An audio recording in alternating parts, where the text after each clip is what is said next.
Kota Semarang, Wali Kota mengajak Kementerian Koperasi dan UMKM menghadiri Festival Durian. Kehadiran Kementerian Koperasi dan UMKM ini sebagai langkah memasarkan olahan durian ke nasional ataupun internasional. Festival durian yang setiap tahun digelar di Kecamatan Gunung Pati yang menjadi sentra perkebunan durian di Semarang, Jawa Tengah menjadi menarik dengan hadirnya perwakilan Kementerian Koperasi dan UMKM di bidang rantai pasok. Dengan menggandeng Kemenkop UKM untuk mengembangkan festival durian yang diisi tak hanya buah durian, melainkan produk UMKM hasil olahan durian untuk memasarkan produk durian lokal ke berbagai daerah di Indonesia serta luar negeri.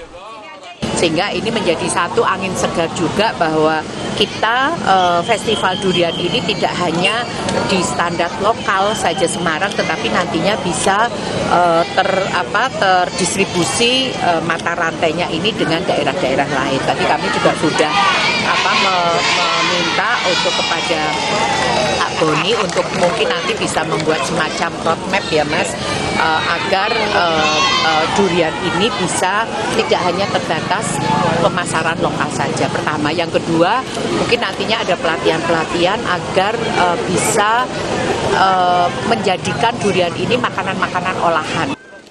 Sementara itu, perwakilan Kementerian Koperasi dan UMKM bidang rantai pasok usaha mikro mengaku akan dilakukan pelatihan untuk masyarakat dalam pengolahan durian menjadi sebuah produk yang bernilai jual tinggi. Nantinya setelah produk olahan durian berkualitas, akan bisa dilakukan pemasaran ke luar daerah dan ke mancanegara.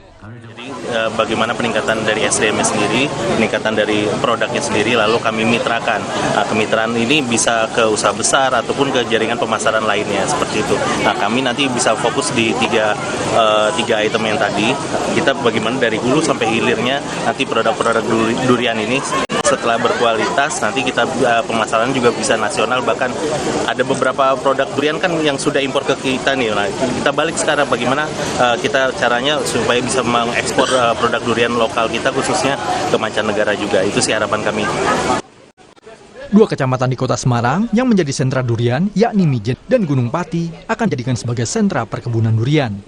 Dan nantinya, masyarakat bisa mendapatkan penghasilan dari perkebunan durian dengan tidak mengalihfungsikan lahan menjadi permukiman.